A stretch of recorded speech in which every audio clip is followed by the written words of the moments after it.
Go to the McDonald's, I can help you. Yeah, can I please get 28 McRibs? Hey guys, if you saw my video from yesterday, you'll know that I came out to an abandoned golf course while I was getting my oil changed, did a little fishing out there, found a creek, and caught a channel catfish. And I just really didn't have more than a couple of minutes to spend at that creek yesterday, but I've come back today, I've got a couple of hours, and I'm gonna try to catch a whole bunch of channel catfish, maybe some carp, maybe one of those buffalo fish if I'm really lucky.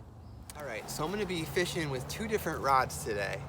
First one here is my Shakespeare Sturdy Stick. I absolutely love this rod. And this one I'm gonna set up specifically for channel catfish.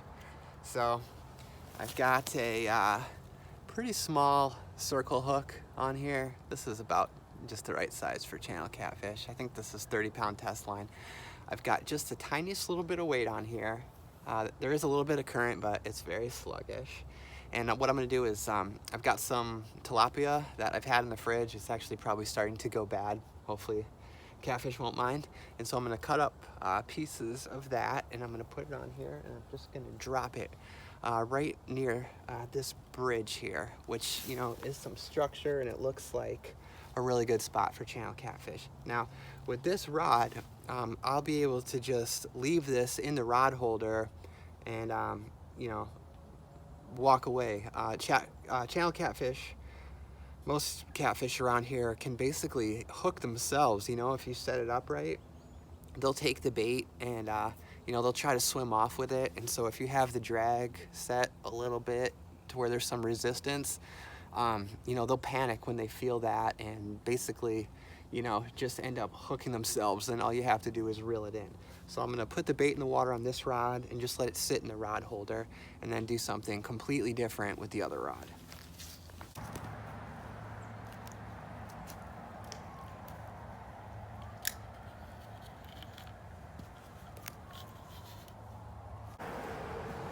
Okay, now on this rod, I'm gonna try to catch some carp. So what I've got is a smaller hook, and I've got some mixed bait, which is mostly bread and oatmeal and some canned corn. And I'm just gonna squeeze this little ball of bait onto the hook. And then, unlike that rod, I'm not just gonna leave it set there and walk away from it, because the carp will just nibble this bait off, and I'll never even know what happened. They won't hook themselves, at least not very often. So what I'm gonna do is I'm just gonna gently drop this into the water, no weight whatsoever, and then I'm gonna reel the slack in very carefully. So there's just the tiniest little bit of tension on the line, and I'm just very carefully gonna watch and wait to see if it starts bumping. Now, channel catfish might come along and grab this too, but I'm hoping to get a carp. And for that, you know, you really have to play this cat and mouse game and actually set the hook on them.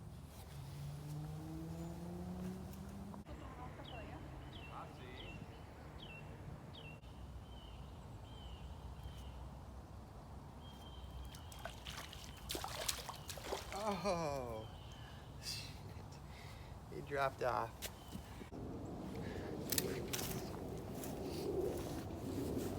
So what's really weird is that as soon as I got here, I threw my bait in the water, the cut tilapia for channel catfish, bam, had a bite immediately. And, you know, wasn't able to set the hook. Put it bait back in the water, bam, immediately had another bite. And now, for whatever reason, same bait, nothing's taken. So I'm gonna go to the other side of the bridge over there.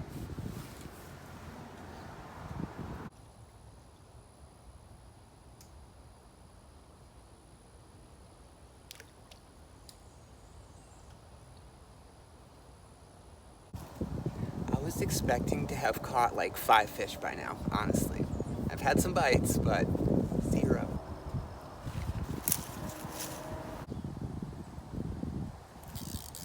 There we go.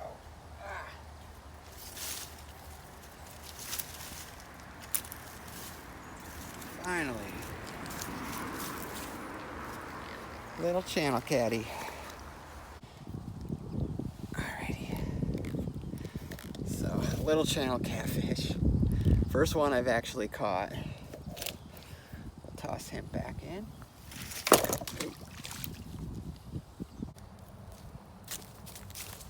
All right, got me a nice little spot in the sun here. No one around to bother me.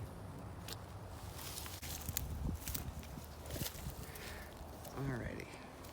So I've got this rod set up here, just a little bit of weight on it, and I put a piece of cut tilapia on it and I threw it in that eddy right there. And actually you can see it looks like something's playing with it already, even though it's just been there for a second. But there's a lot of little channel catfish in here, so I'm hoping something, a big channel cat will come along and hook himself. And then this spot over here looks really good. See where this current is coming through? But then over there on the other side, there's some still water. So I'm gonna put a piece of bait on and try to get it over that current into that still water right out in there. Whoa. Whoa, whoa.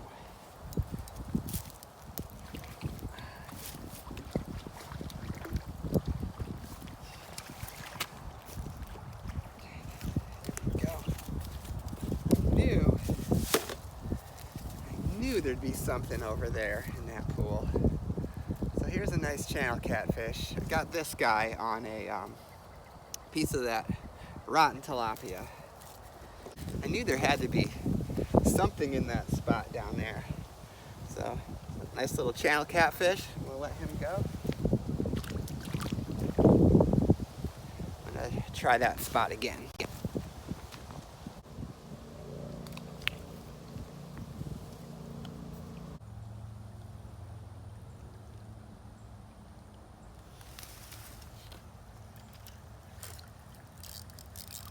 Oh yeah.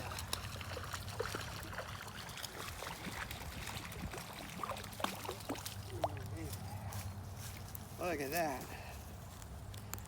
Look at that nice, really nice channel catfish. All right, that's number 3. This is more like it.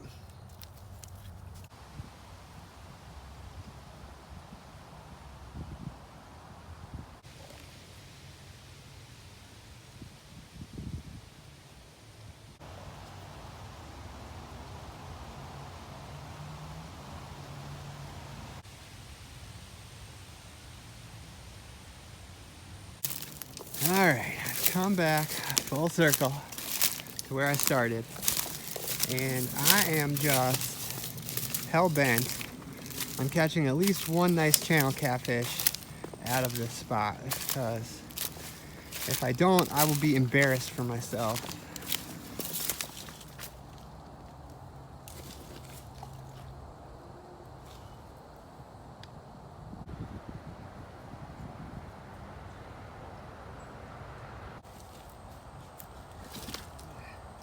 Okay, I don't know what's going on here, but this has become a matter of personal pride. I am going to catch a channel catfish out of this pool because it's awesome. I know they're here, and I can't for the life of me figure out why I can't get one.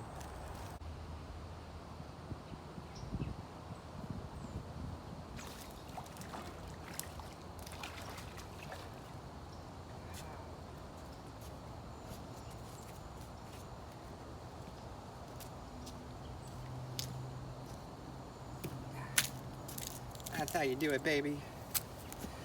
I knew if I was patient enough, I would get a channel catfish out of this spot. Look, it's just so nice. He's just a little one, but he'll do. It's a really pretty fish. You know what's strange? Look, this guy's like mutated or wounded, but he's got just like this tiny little right hand pectoral fin, almost non-existent. And he's got this really pretty like blue purplish color to him. It's a very pretty, very unusual little fish. Whoa. And now he's back in the water. For the record, that guy was off a little ball of mixed bait.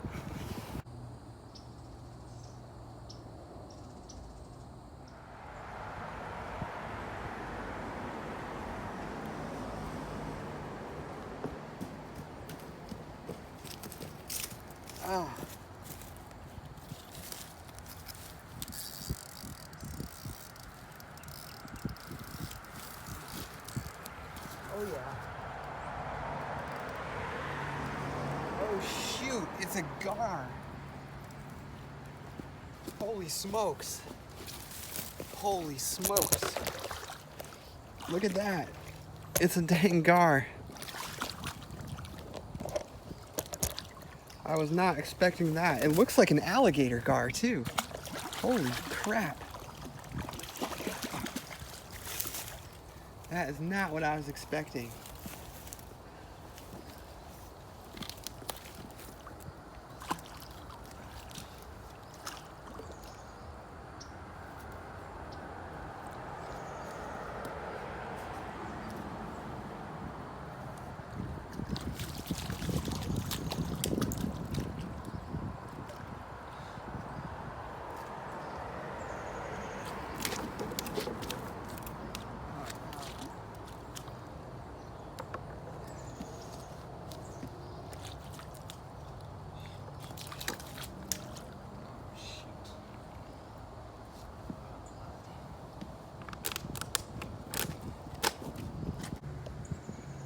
Okay, well, I was not at all expecting that.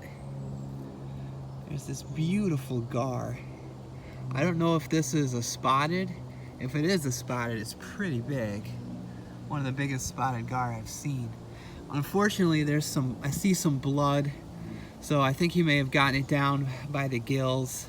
So I'm gonna do my best to get the hook out and you know, leave this animal in as good of shape as possible.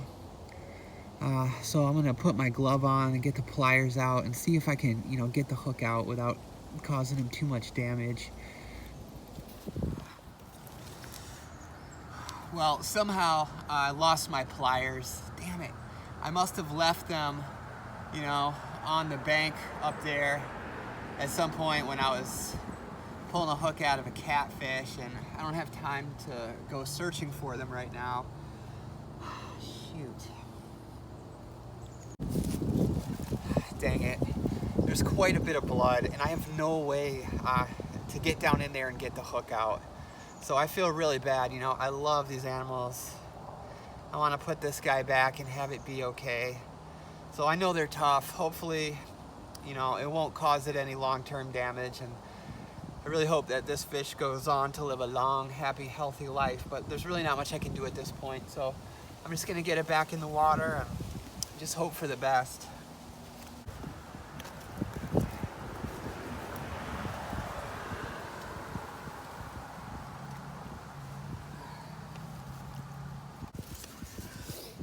Oh, man, that was just so unexpected, you know?